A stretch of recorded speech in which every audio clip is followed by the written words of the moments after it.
Coming up on tonight's show, mindfulness guru and soothing intellectual Sam Harris will tell us why murdering all the children in Gaza is a good thing for your well-being. Just that and a dragon fruit smoothie each day will make your soul balanced and loving. I'll dissect his charming interview and under the table handy with fellow grifter Douglas Murray. Plus, I'll talk with Chris Smalls, who just got back from the last Gaza Freedom Flotilla, about being arrested, beaten, and abused by the IDF. Boy, that's strange because Sam Harris told me the IDF are wonderful peoples. All that and more coming up right now. Welcome to Unredacted tonight. I'm the most censored comedian in America, Lee Camp. For those who don't know, Sam Harris is a charlatan with a peaceful, soothing voice. So he's really more of a charlatan. He gained fame a while back for being an intellectual atheist. On a certain amount of things, I agree with him. Like, I'll say 12%, but that might be generous. Where I definitely run for the hills is when he goes on long, exhaustive explanations as to why genocide is totally cool when it's done by Israel. He hearts genocide. He has posters of it up over his top bunk. He has genocide stickers on his Trapper Keeper. Dude loves Israel's genocide. And this guy has the nerve to literally sell a meditation app with his voice. Nothing helps me clear my mind like the soothing words of an ethnic cleansing enthusiast. Cleanse your soul and your ethnicities with the Sam Harris app. Recently, he had on his friend and fellow Islamophobe Douglas Murray, who has an adorable British accent. So if you're looking for an hour of dulcet, melodic, pro-genocide gaslighting that you can doze off to, this is the discussion for you. You might recall that Douglas Murray, a journalist who has worked at every propaganda rag of note, went on Joe Rogan's show a while back to debate Israel-Gaza with comedian Dave Smith. And Murray was dragged so hard he had to send someone back to the studio to retrieve his nose and ears. It was ugly. So now he's come on Sam Harris's show to have a mutual jack-off session with a fellow genocide denier. And it gets hot and heavy quick. They love each other. But most of all, they want you to know. The moral high ground is so obvious here. Yeah, I bet it is. Let's play the greatest hit, shall we? Sam spends a while detailing for his listeners how different Hamas and Israel are. I want to actually just draw a few bright lines where people can see them to show it's the moral high ground here. So there are just some striking differences between the two sides that you elucidate in your book. I mean, one is that one side takes hostages, even young children and old women. God, that's so true. One side takes way more hostages than the other side. Hamas has taken roughly 250 hostages in the history of Hamas. Israel has taken tens of thousands of Palestinian hostages. There's at least 10,000 Palestinian hostages in Israel's prisons right now. In fact, for every Palestinian Israel freed during the last ceasefire deal, it apprehended 15 more the minute it freed that one. But those aren't hostages kidnapped as a response to a ceasefire deal. No, they're dinner guests for the prisons. Dinner guests who can't leave. Israel had thousands of these hostages even before October 7th happened. Sam's toddler brain might respond, but those are criminals who were prosecuted. It's different. I like yogurt. No. Most of them were never even charged with anything. Those who were usually brought before an Israeli judge for roughly 60 seconds and declared guilty of whatever the IDF said, which is odd because we know the IDF never lies, and you would assume that an Israeli judge who was born and raised Israeli in an Israeli court with an Israeli justice system would totally side with all the Palestinians. What could be going on here? I do not understand. And in case you're wondering, many of these hostages are indeed women and children.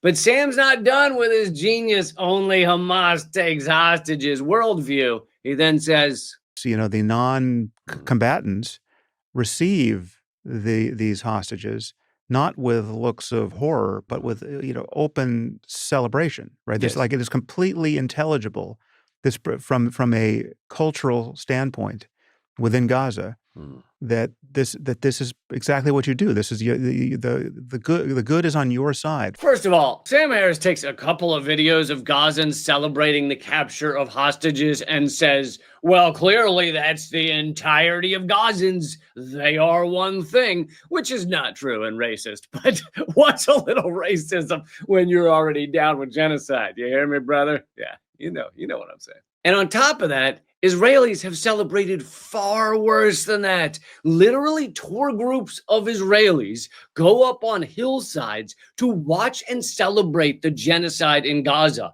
How wildly is that? And Sam might respond, well, they're reacting to how horrible October 7th was for them. You need to understand their trauma. They've been triggered. Here they are doing it 11 years ago. The sadism of Israelis is not new, my friend. These are mostly people educated from a young age on how to behave like sociopaths. Since you weren't educated in Israel, Sam, I guess it just comes to you naturally. You just pick that up on your own. How'd that work? But Lee, aren't you doing the exact same thing you criticized Sam Harris for, taking anecdotal evidence and acting like it describes most Israelis? Yeah, but the difference is, it describes most Israelis. Polling from a couple of months ago shows 82% of Israelis want to either move or kill all Gazans, which is the definition of ethnic cleansing. 82% of Israelis are pro-ethnic cleansing. This is now a society of sociopaths. And good thing there's lunatics like Sam and Dougie to support them. Back to how Hamas is far worse than Israel. Let's see how long we can play the next video before I have to stop Sam's Giggletown toddler lies. One side uses its own civilians as human shields. Stop. Whoa. Shut it down. That's enough. Which side is it that uses human shields? Everyone on planet Earth who didn't grow up eating paint chips knows that the propaganda that Israel vomits out on how every time they bomb innocent people, it's because human shields, blah, blah, blah, is bullshit. For example, remember the beginning of the genocide when Israel first bombed a hospital? And they said the strike on the hospital was caused by a misfired Palestinian rocket. And people with more fingers than brain cells repeated that as fact because they thought Israel is incapable of bombing hospitals. But now the World Health Organization says Israel has bombed 94% of all hospitals in Gaza. No one is still claiming Israel doesn't do that kind of thing. Nobody, except apparently you, Sam Harris, and Douglas Murray in your rich guy bubbles, are still eating up the human shields vomit. You are eating vomit. Plus, loads of evidence has come out about Israel using human shields. Even the AP reported Israel's use of human shields is systematic, meaning the images and video we've seen of human shields used by the IDF is not a one-off freak accident. Whoa, what's that guy doing? He's out of his mind. No, it's policy. It's the policy of these sick.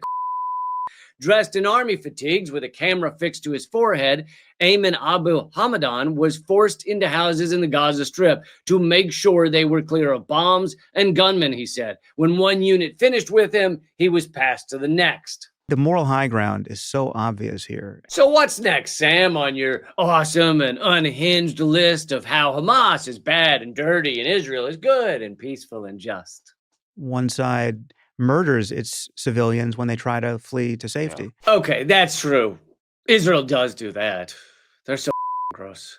At the Nova Music Festival on October 7th, Israel killed hundreds of their own people trying to flee to safety. Hence the mountains of cars that had been shot up from above. And what was above?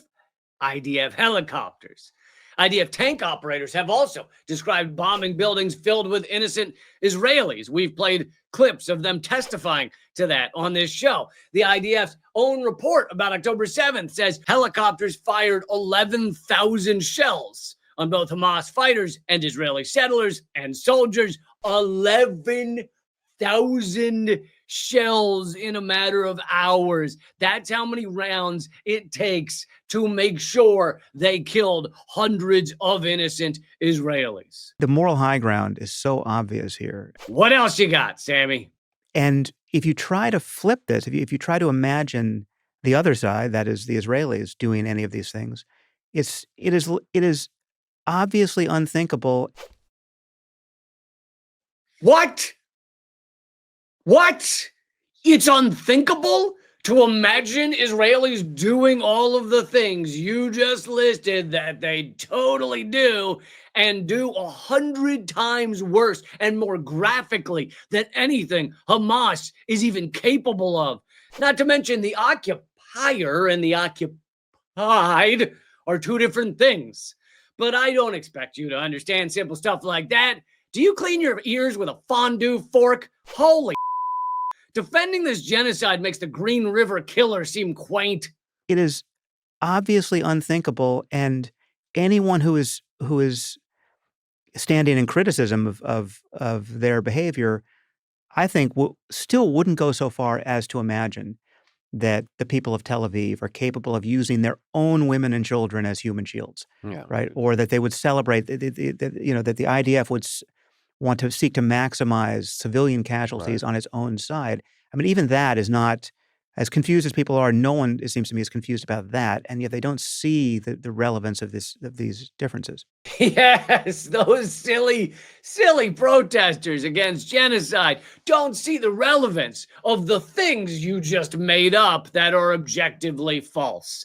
How pathetic of them. You said a bunch of things that are unthinkable for Israelis, even though a 12-second Google search will show you the IDF doing all of those things, and those protesters aren't listening to your insanity? Wah!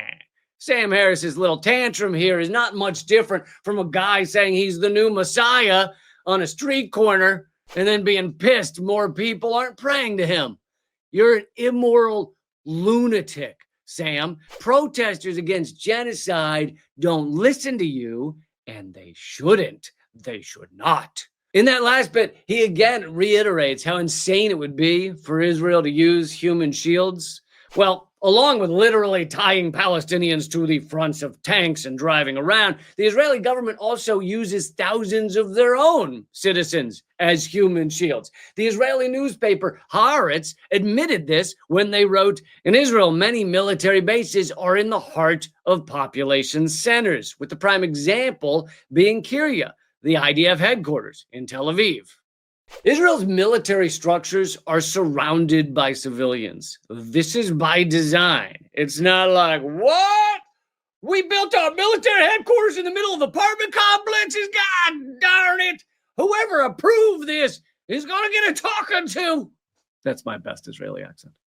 They want to make it difficult to hit these structures without killing loads of innocent people. Israel loves human shields. The moral high ground is so obvious here. Of course, we haven't gotten into all the things Israel does that Hamas isn't even accused of, such as murdering all the journalists, bombing all the hospitals, murdering the academics and the teachers, and destroying the education system, murdering UN aid workers and staff, murdering other aid workers, starving millions of people, etc., etc., etc. Sam didn't list all of these things because even in the wildest, most insane propaganda against Hamas, they aren't accused of these barbaric things that Israel does with the same regularity as brushing their fucking teeth. But you can't have Dumb and Dumber without the dumber. Let's get to Douglas Murray. Fresh off being shredded in front of Joe Rogan's gigantic audience,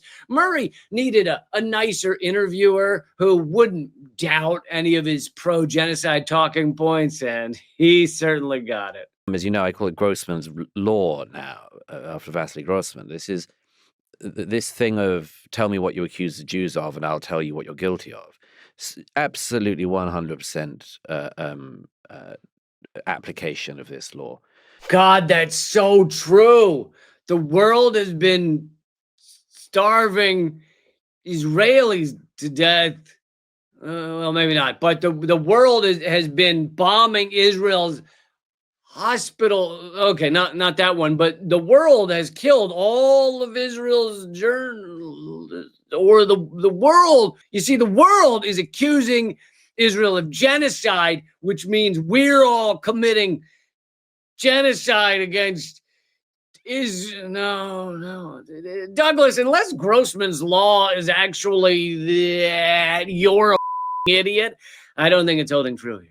It's deliberate desire to not recognize the difference between deliberately maximizing civilian casualties, as Hamas did on the 7th, and deliberately trying to minimize them, as the IDF has. Oh, wow. He thinks saying deliberately 3 times in one sentence makes a statement that's dumber than gravel sounds smart. Yikes.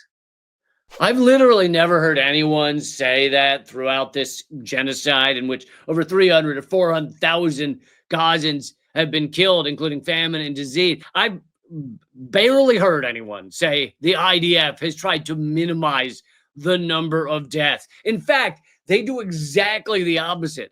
One of the AI systems that they use is called Where's Daddy, and it tracks Palestinians on the kill list, and it was purposely designed to help Israel target individuals when they're at home at night with their families, meaning they wait for their targets to get home so that they can kill them with their whole family, often several generations all living together. And Israeli government officials reposted a video recently saying there are no innocent civilians in Gaza. Dougie, you're not even up on the Israeli propaganda you're probably getting paid to spew. Most of the Israeli government is not claiming they're trying really hard to avoid civilian deaths. They're way past that. They've moved on to no Gazans are innocent and sociopathic shit like that. Go ahead and play another clip, and we'll see how far he gets without me needing to interrupt. If the IDF had wanted to carry out a genocide in Gaza, it could have done. Whoa. They did. They are. That's what this is. Look at the definition of genocide and you'll find a picture of this. I don't know if your best argument supporting Israel's genocide is to say it's not a genocide because it could have done one. Great. You won me over.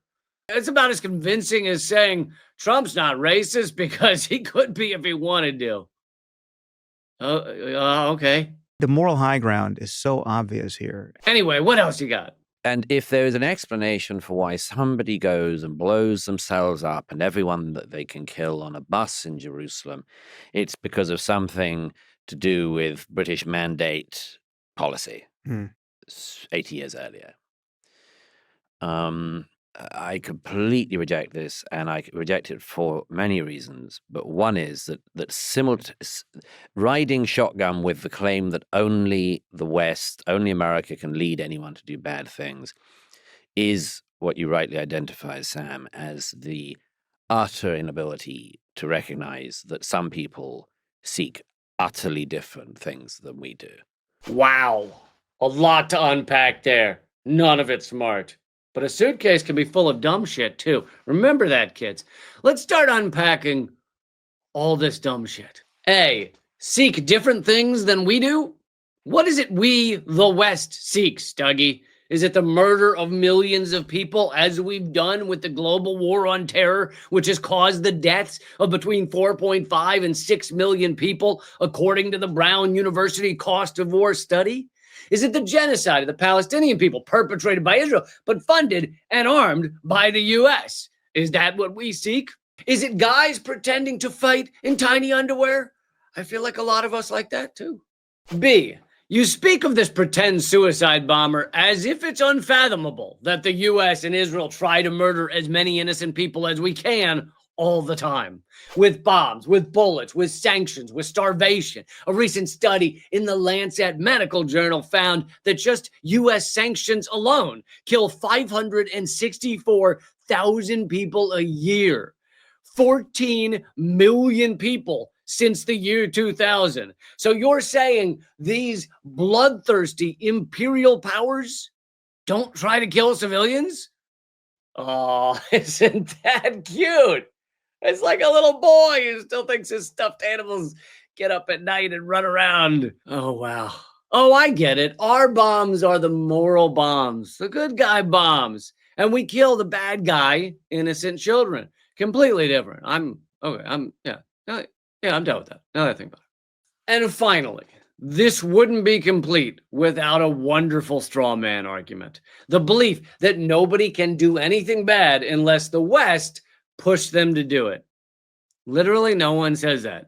There's loads of awful things done by awful people every day, whether it be Saudi Arabia executing people for sex outside of marriage, or the hundreds of millions of slaves around the world currently, or thousands of Americans beating their wives, their children, or dogs, or potted plants. Tons of awful shit is done that isn't caused by Western countries forcing it.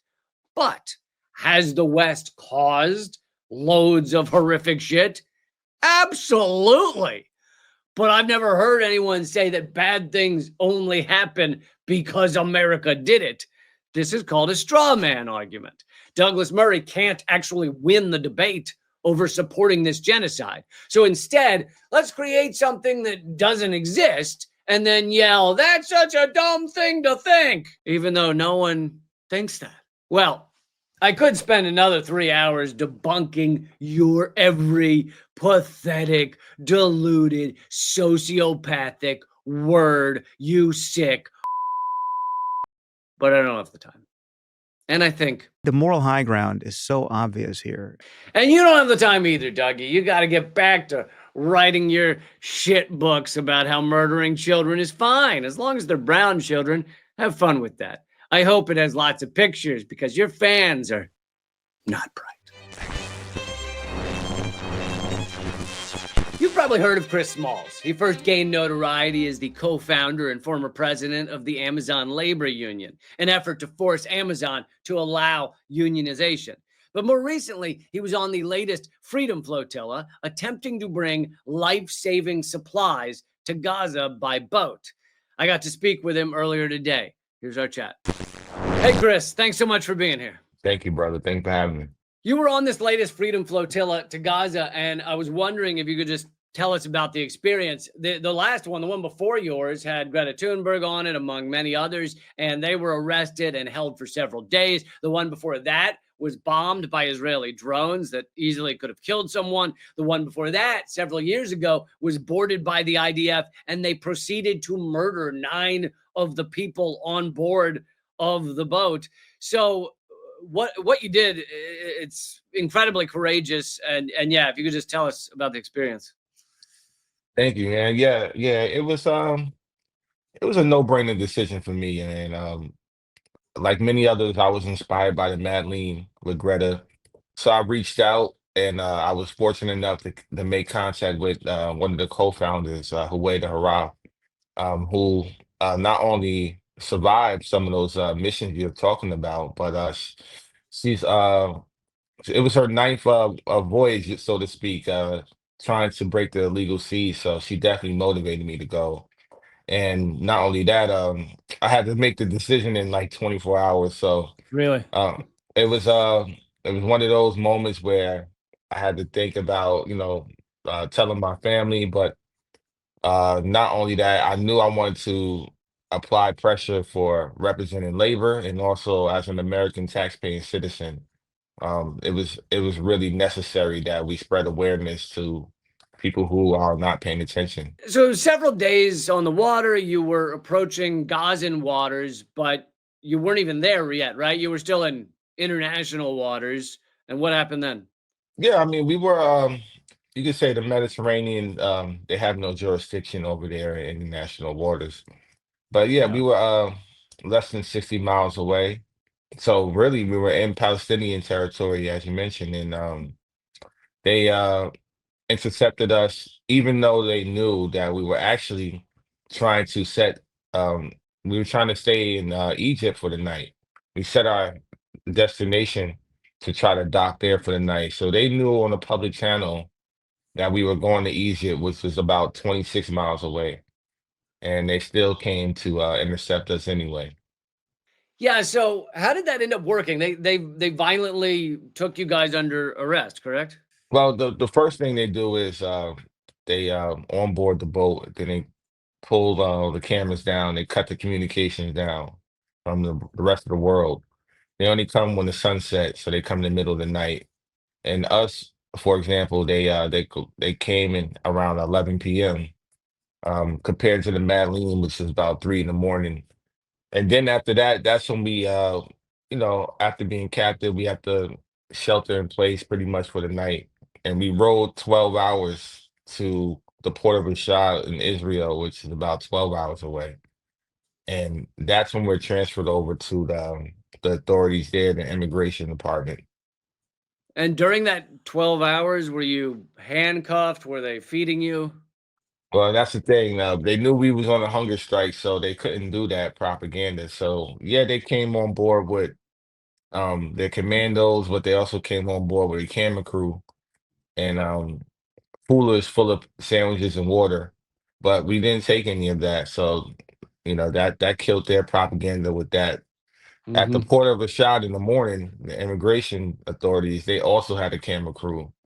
So every moment they were trying to film us, even when we got to prison, they would come in they would come in the cells with cameras, trying to film anything they can use against us.